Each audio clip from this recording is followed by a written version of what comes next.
Get a life! My sister screamed at me during her promotion celebration brunch. Everyone stared as she continued. Stop clinging to successful people like some pathetic loser. The entire restaurant went silent, but what she didn't know was that I had been keeping a massive secret for months, a secret that would destroy her career and everything she thought she knew. Because tomorrow, she'd discover my name was on her paycheck. Let me take you back to where this all started. My name is Patricia, and for 32 years, I've been living in the shadow of my younger sister, Sarah.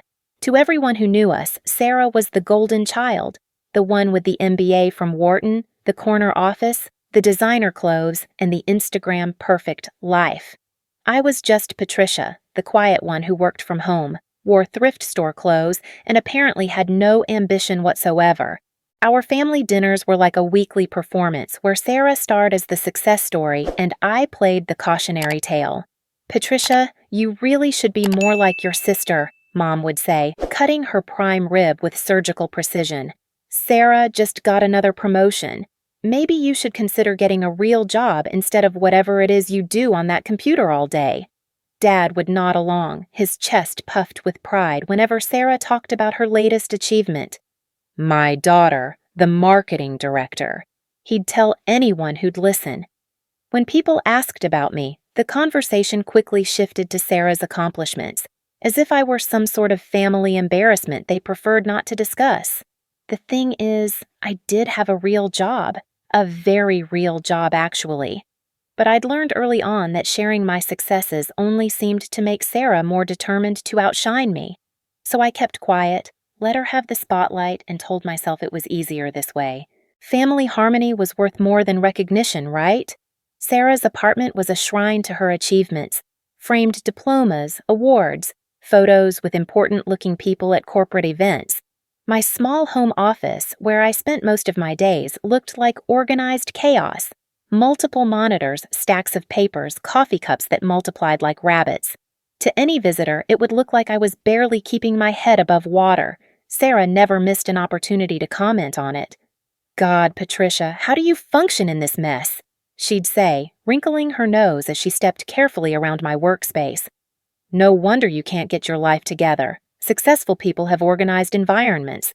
Maybe I should help you find a nice entry-level position at my company. Something in customer service, perhaps? The microaggressions were constant, delivered with a smile that made them seem almost caring. I'm just worried about you, she'd say after suggesting I needed a real career or pointing out that I was still single while she was dating a lawyer. I want you to be happy, and you can't be happy living like this. But I was happy. Quietly, privately happy in ways Sarah couldn't understand. My computer work was actually running a digital marketing consultancy that I'd built from scratch. What started as freelance writing had evolved into a full-service agency with 12 employees and clients across 3 countries. I just preferred to work behind the scenes, letting my clients take the credit while I focused on building something sustainable. The irony wasn't lost on me that my expertise was in making other people look successful while remaining invisible myself. I was the ghostwriter behind viral campaigns, the strategist behind million-dollar launches, the consultant who fixed failing marketing departments. But to my family, I was just Patricia who played on the computer. Sarah's latest promotion came with all the fanfare she lived for. She'd been named Senior Marketing Director at Hartley & Associates, a mid-sized firm that specialized in corporate consulting. The announcement came during one of our monthly family dinners, delivered with the dramatic flair Sarah had perfected over the years. I have some incredible news, she announced, setting down her wine glass and ensuring all eyes were on her. I've been promoted to Senior Marketing Director. It comes with a 30% salary increase, a company car, and my own assistant. The table erupted in congratulations. Mom actually started crying with pride. Dad immediately called Uncle Jim to share the news. Sarah basked in the attention, detailing every aspect of her new role, the size of her team, the prestige of her new title. And the best part, she continued, glancing at me with that familiar mixture of pity and superiority, is that I'll finally be in a position to really help people advance their careers, people who maybe haven't found their path yet. The look she gave me made it clear who she was talking about. I smiled and offered my congratulations, but inside, something was shifting. A tiny crack was forming in the careful facade I'd maintained for years, because while Sarah was celebrating her promotion at Hartley and Associates, she had no idea that 6 months earlier, my company had quietly acquired their marketing division as part of a larger corporate restructuring deal. The acquisition had been handled through intermediaries and shell companies, standard practice for the kind of strategic consulting work my firm specialized in. Hartley's executives knew they were being absorbed into a larger operation, but the day-to-day employees were told simply that new management would be taking over gradually. Sarah's promotion was real, but what she didn't know was that her new position reported up through a chain of command that ultimately led to me. I'd been watching the integration from a distance, letting my operations manager handle the day-to-day details. Sarah's name had crossed my desk several times: performance reviews, budget approvals, strategic planning documents. I'd seen her work, knew her strengths and weaknesses as an employee, understood exactly where she fit in the larger organizational structure. But I'd never said anything to her about it. Partly, I was protecting her pride. Sarah's entire identity was built around being the successful one, the achiever, the family star. Learning that her lesser sister was actually her boss would shatter that carefully constructed image. But if I'm being honest, part of me enjoyed the secret. For once, I knew something she didn't. For once, I had the power in our relationship even if she was completely unaware of it. The family dinner celebration continued long into the evening. Sarah held court, describing her new office, her expanding responsibilities, her plans for revolutionizing the marketing department. She was so animated, so alive when she was the center of attention. It was both endearing and exhausting to watch. "You should come visit my new office," she told me as we were saying our goodbyes. "Maybe seeing a real corporate environment would inspire you to aim higher. I could even put in a good word with HR if you wanted to apply for something entry-level." I thanked her for the offer, knowing I'd already been in her building numerous times for client meetings. In fact, I'd been in the executive conference room on the 15th floor just the week before, reviewing quarterly reports with the senior leadership team. But Sarah didn't need to know that. Not yet. The months that followed Sarah's promotion were a masterclass in escalating arrogance. Success had always gone to Sarah's head, but this new position seemed to amplify every one of her worst traits. The microaggressions became more frequent, more pointed, more public. At my cousin's wedding, Sarah cornered me during the cocktail hour. "Patricia, you really need to do something about your appearance," she said, adjusting her designer dress while eyeing my department store outfit. "First impressions matter so much in the professional world. I could take you shopping sometime, show you how successful women dress." When our high school friend Emma got engaged, Sarah made sure to mention at the celebration dinner that she was worried about Patricia's future prospects. She said it with genuine concern in her voice, as if my single status at 32 was some sort of personal failing that reflected poorly on the entire family. "I just think Patricia needs to put herself out there more," Sarah explained to Emma and her fiancé. "She's so isolated, working from home all the time. It's not healthy. Successful people build networks, attend events, make connections. Patricia, when was the last time you went to a professional networking event?" I could have told her about the industry conferences I spoke at, the client dinners I attended, the professional organizations where I held board positions. Instead, I just smiled and changed the subject. But each comment was like a small cut, and the cuts were starting to add up. The worst part was how the family began to echo Sarah's concerns. Mom started leaving articles about late bloomers on my kitchen counter when she visited. Dad would casually mention job openings he'd heard about, always entry-level positions that paid a fraction of what I was actually earning. They meant well, but their good intentions were based on a completely false understanding of my life. Sarah's new role came with increased visibility in the local business community. She joined the Chamber of Commerce, started attending charity galas, got her photo in the Business Journal's 40 Under 40 feature. Each new accolade was shared extensively on social media and discussed at length during family gatherings. "Sarah's really making a name for herself," Dad would say proudly. She's representing our family well in the business community. The implication was clear. I wasn't representing the family at all. I was the daughter they didn't mention in Christmas cards, the one they hoped would eventually find herself and become someone worth bragging about. Meanwhile, my own business was thriving in ways that would have shocked them. We'd just landed a contract with a Fortune 500 company. Our revenue had increased by 40% year over year, and I'd been invited to speak at the National Marketing Association's annual conference. But none of that mattered to my family because none of them knew about it. The cognitive dissonance was becoming harder to manage. During the day, I was making decisions that affected hundreds of employees and millions of dollars in revenue. CEOs sought my advice, industry publications quoted my insights, and competitors tried to poach my key personnel. But at family dinners, I was still the charity case who needed Sarah's guidance to find her way in the world. The breaking point came during what was supposed to be a celebration of Sarah's 6-month milestone in her new role. She'd chosen an upscale brunch spot downtown, invited the whole family, and spent the week building anticipation for her special announcement about her latest achievement. I arrived at the restaurant to find Sarah already holding court at a large table near the window. She was perfectly put together as always. Designer blazer, statement jewelry, that confident smile that commanded attention. Mom and Dad flanked her on either side, beaming with pride. My aunt and uncle were there too, along with my cousin Mark and his wife.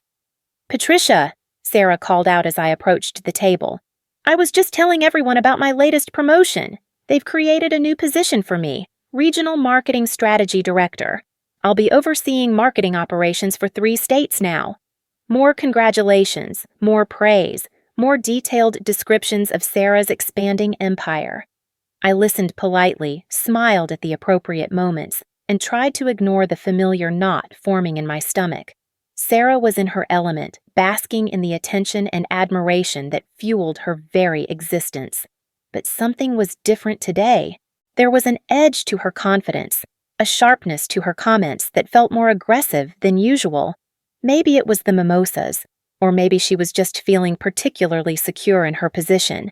But Sarah seemed determined to make sure everyone understood exactly where I stood in the family hierarchy.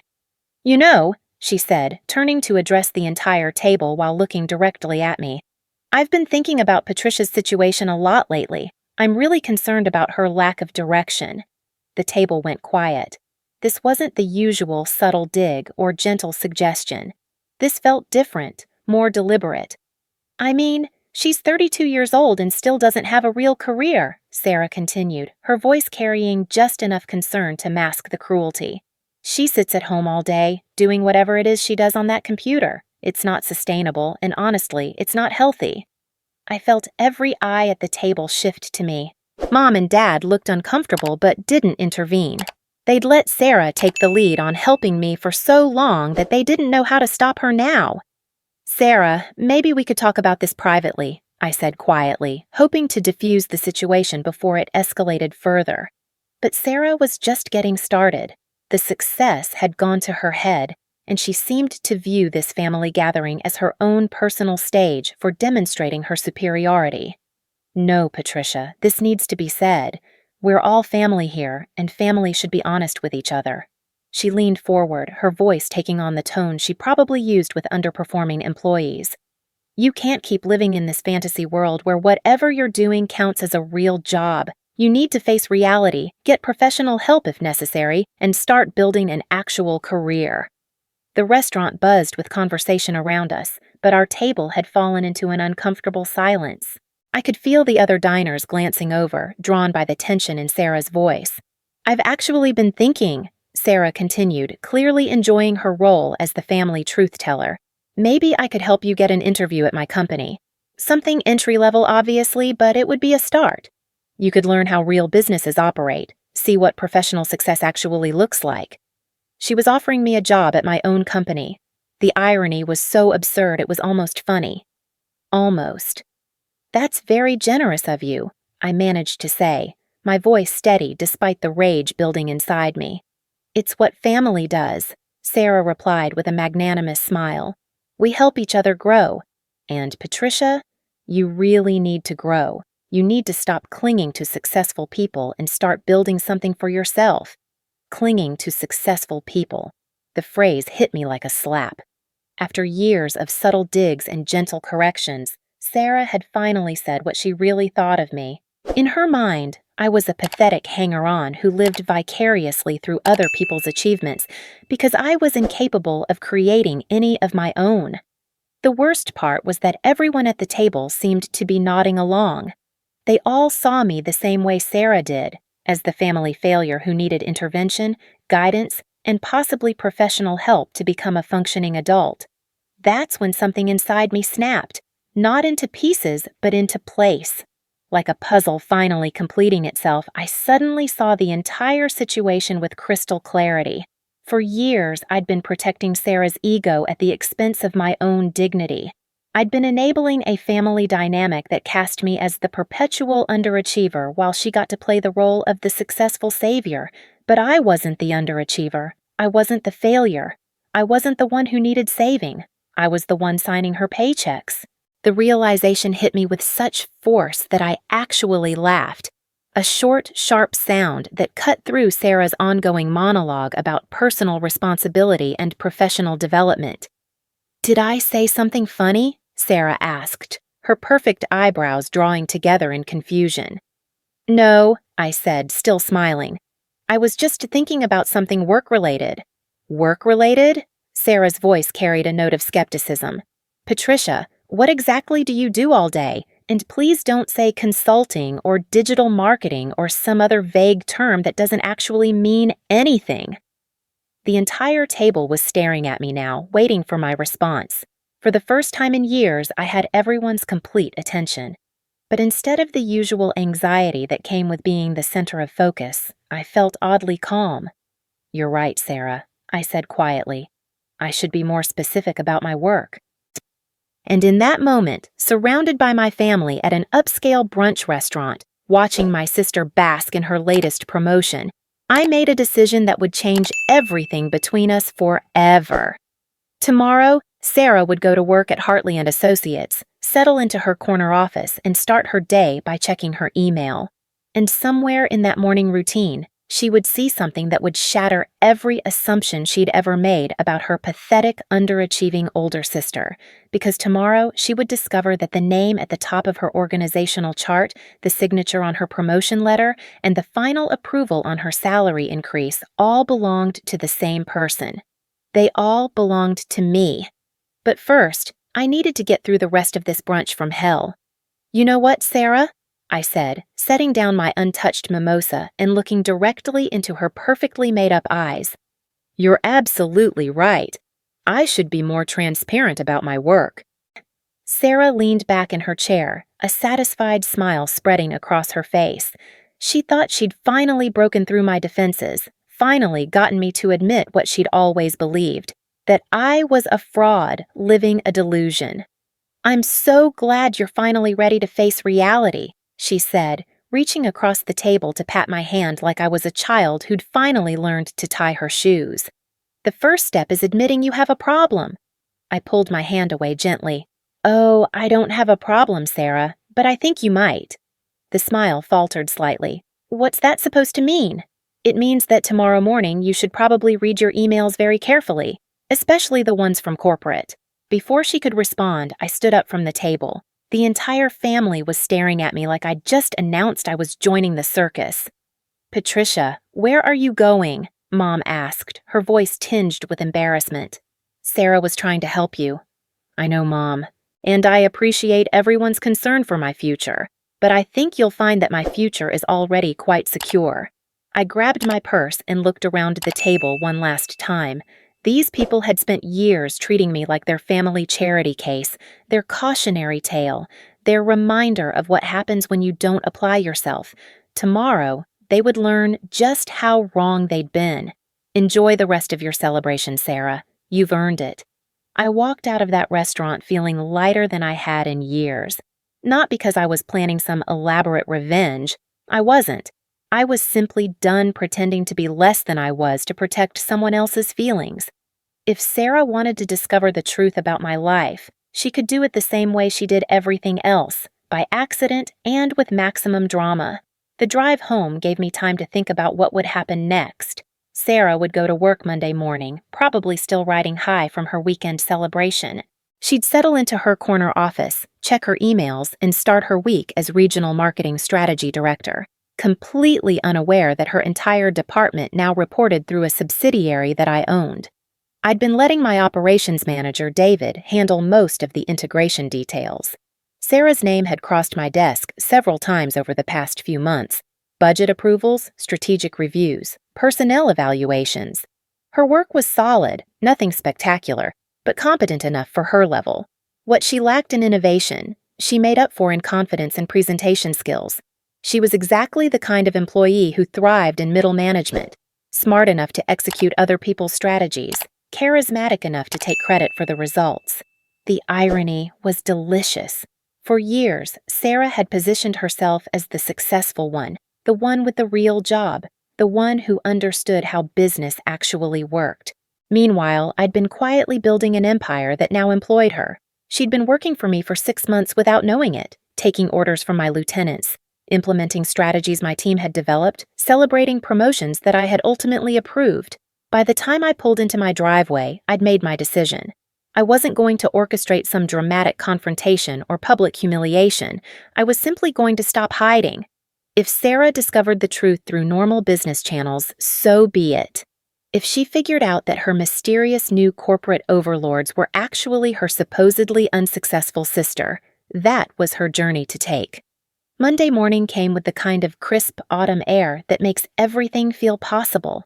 I had an early call with a potential client in London, followed by a strategy session with my senior team. We were reviewing the quarterly performance reports for all our subsidiary operations, including the Hartley & Associates acquisition. "The marketing integration is going well," David reported, scrolling through his tablet. "Revenue is up 18% since we took over. The staff has adapted to the new protocols without any major issues." "Any personnel concerns?" I asked, reviewing the department breakdown on my screen. "Nothing significant. There's one manager, Sarah Thompson, who's been pushing for more autonomy, but that's fairly typical during transitions. She seems to think she should have more input on strategic direction." I almost smiled. Of course, Sarah was pushing for more autonomy. She'd always believed she was destined for bigger things than whatever role she currently held. "How's her performance overall?" "Solid, good execution, decent team management skills. She's not particularly innovative, but she follows direction well and maintains good client relationships. The promotion we approved seems to have motivated her considerably." We moved on to other business, but I couldn't stop thinking about Sarah sitting in her office at that very moment, probably planning her next career move, completely unaware that her biggest career obstacle wasn't lack of opportunity. It was lack of recognition of who actually controlled her opportunities. The call I'd been waiting for came Tuesday afternoon. "Patricia, it's David. I think we might have a situation with the Hartley integration." "What kind of situation?" "Sarah Thompson just submitted a formal request to meet with senior leadership about strategic vision alignment. She's claiming that the marketing department isn't being utilized to its full potential and that she has ideas for improving performance." I leaned back in my chair, staring out at the city skyline. "And what exactly does she want to discuss?" "She's specifically requesting a meeting with the executive team to present what she calls innovative marketing strategies that could revolutionize our client approach. She seems to think the current leadership doesn't understand the marketing department's capabilities." Of course she did. Sarah had always believed that any organization would be improved by giving her more power and responsibility. The fact that her current organization was actually performing quite well under my leadership wouldn't factor into her assessment. "What did you tell her?" "I told her I'd discuss it with the appropriate parties and get back to her. But Patricia, I think she's starting to ask questions about the corporate structure. She's been trying to figure out who actually owns the company, who's making the strategic decisions. It's only a matter of time before she connects the dots. Then maybe it's time she learned the truth." There was a pause on the other end of the line. "Are you sure about that? It could create some complications." "David, my sister has spent the last 15 years treating me like a professional failure who needs her guidance to function in the adult world." Yesterday, she suggested I might need professional help to develop basic career skills. I think I can handle whatever complications arise from her learning that I'm actually her boss. Your call. How do you want to handle the meeting request? I thought about it for a moment. Sarah wanted to meet with senior leadership to share her revolutionary ideas for improving the marketing department. It seemed only appropriate that she get exactly what she asked for. Schedule the meeting for Friday afternoon. Conference room B, the one with the glass walls overlooking the main floor. And David, make sure she gets the updated organizational chart before the meeting. I want her to have time to review the corporate structure thoroughly. The complete organizational chart, including ownership details? Especially the ownership details. Wednesday and Thursday passed quietly. I went about my normal routine: client calls, strategy sessions, team meetings. I spoke at a Chamber of Commerce luncheon about digital marketing trends, had dinner with a potential business partner, reviewed proposals for expanding our West Coast operations. The regular activities of someone who'd built a successful company from scratch. I found myself wondering what Sarah was doing during those same days. Was she preparing her presentation, researching our company structure, discovering the paper trail that would lead her to the truth? Or was she still operating under the assumption that she was dealing with some faceless corporate entity that would be impressed by her regional marketing experience? Friday afternoon arrived with the kind of anticipation usually reserved for opening nights or championship games. I arrived at the Hartley building an hour before the scheduled meeting, taking the executive elevator to the 15th floor. I'd been in this building dozens of times since the acquisition, but always for behind-the-scenes meetings with senior staff. Today would be different. Conference Room B had floor-to-ceiling windows that looked out over the main office floor. From inside the room, you could see the entire marketing department, the cubicles, the corner offices, the break room where employees gathered for impromptu meetings. It was like having a bird's-eye view of Sarah's professional world. David was already there when I arrived, along with Jennifer Kim, our head of strategic operations, and Marcus Rodriguez, our chief financial officer. The updated organizational chart was displayed on the conference room's large monitor, showing the complete ownership structure from parent company down to individual departments. She should be here any minute, David said, checking his watch. Her assistant confirmed the appointment this morning. How much does she know? Hard to say. She definitely received the organizational chart, but I don't know if she's actually looked at it. Her assistant mentioned that she's been working on a presentation all week. I positioned myself at the head of the conference table, facing the door. From this angle, I could see the marketing department floor through the glass walls, and Sarah would be able to see me the moment she walked in. At exactly 3:00 p.m., there was a knock on the conference room door. Come in, I called out. The door opened and Sarah stepped inside, carrying a leather portfolio and wearing her most professional smile. She was dressed in her power suit, the navy blue one she wore for important meetings, and her hair was pulled back in the severe bun she adopted when she wanted to project authority. She took 2 steps into the room before she saw me sitting at the head of the table. The portfolio slipped from her hands and hit the floor with a loud thud. Patricia? Her voice was barely a whisper. What are you doing here? Hello, Sarah. Please, have a seat. I understand you wanted to discuss some strategic initiatives with senior leadership. She stood frozen in the doorway, her eyes darting between me and the other executives around the table. I don't understand. There must be some mistake. I'm supposed to be meeting with the corporate leadership team about marketing strategy. You are, I said calmly. I'm Patricia Thompson, CEO and founder of Thompson Strategic Consulting Group. We acquired Hartley & Associates 6 months ago, which makes me the person you've been wanting to meet with about revolutionizing our marketing approach. Sarah's face went through a series of expressions: confusion, disbelief, recognition, and finally, something that looked like horror. Her eyes moved to the organizational chart displayed on the monitor, following the lines of authority from the parent company down through the subsidiaries to her own department. This isn't possible, she said, her voice getting stronger as her brain tried to process what she was seeing. You work from home. You don't have a real job. You sit at a computer all day doing whatever it is you do. What I do, I said, gesturing to the chart behind me, is run a multi-million-dollar consulting firm that specializes in strategic marketing and corporate development. The computer work you've been dismissing for the past decade built the company that now employs you. Sarah moved slowly to the conference table and sank into a chair, still staring at me like I was some sort of optical illusion. How long have you known about me working here? Since the acquisition went through. Your name has been on my desk for months. Performance reviews, budget approvals, strategic planning documents. I signed off on your promotion to Regional Marketing Strategy Director. You approved my promotion? I approved your salary increase too. 30%, right?